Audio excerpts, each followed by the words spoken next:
Robert Bolick present agad sa ensayo ng NLEX after matrade. And Paulie, kamusta nga ba injury neto? Yan ang ating sasagutin kung malma ba o hindi ang natamong injury neto. Tara't ating talakayin. Bago ang lahat mga ka-greatest, lilinawin lang natin lahat ng basketball update natin dito. Lahat totoo at hindi puro rumors. Kaya naman, pakisuportahan nyo naman po ang ating YouTube channel na ito na Greatest Fireball TV. Please don't forget to like, comment, and share and subscribe para lagi kayong ma-update sa mga susunod pa nating legit basketball update.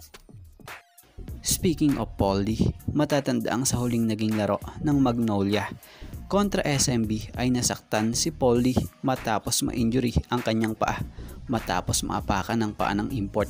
Batay sa report, nagtamo ang nasabing manlalaro ng isang ankle injury. So sa mga nagtatanong about sa injury ni Paulie, sa mga fans ng Magnolia dyan, don't worry dahil okay na si Paulie. Ayon nga kay Coach Chito Victolero, nilinaw nito na it's minor injury. Nagkaroon siya ng sprained ankle. So batay pa kay Coach Chito na naniniwala siya na kayang i-handle ni Paulie ang nangyaring sprained sa kanyang ankle na ito. At inamin ni Paulie na meron naman nga raw siyang tapilok na sobrang sama at mas masama pa rito. Sa tingin natin ito'y nating serious mga ka-greatest. At bago nga tayo magpatuloy, baka naman po mga ka-greatest, pwede po maka-request kahit isang like lang at isang subscribe dito sa ating YouTube channel. At promise ko sa inyo, legit lang po na balita ang ating tatalakayin dito, hindi tulad ng iba na panay rumors. Maraming salamat po. At mapunta naman tayo sa patungkol kay Robert Bolick.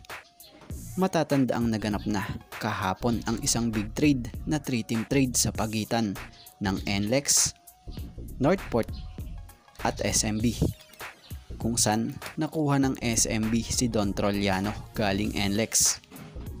Nakuha naman ng NLEX Road Warriors sila Robert Bolick and Ken Salado na galing Northport Batang Pier. At sa Northport Batang Pier naman, nakuha nila sila Ben Adamos and Chris Rosales na galing NLEX Road Warriors, Alin Bulenadi and GP Faundo na galing San Miguel Beermen. Tapos may kasama pang 2 second round pick. So mabalik tayo kay Robert Bolick. Sa inilabas ngang litrato at update ni Spin.ph dito, credit po, mapapansin na nakasuot na ito ng practice uniform ng NLEX. Ito si Robert Bolick.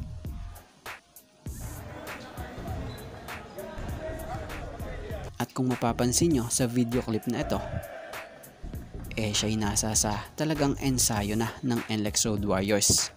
So inaasahan na mapupunan ni Robert Bolick ang naging kakulangan matapos ngang mawala ng pansamantala sa lineup si Kevin Alas dulot ng pagtama muli ng another ACL dito na dati na rin niyang naging injury.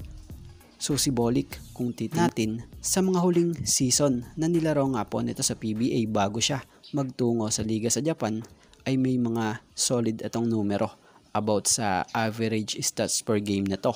Tulad ng nagtala ito ng 20.4 points per game, 5.0 rebounds per game, and 6.0 assists per game.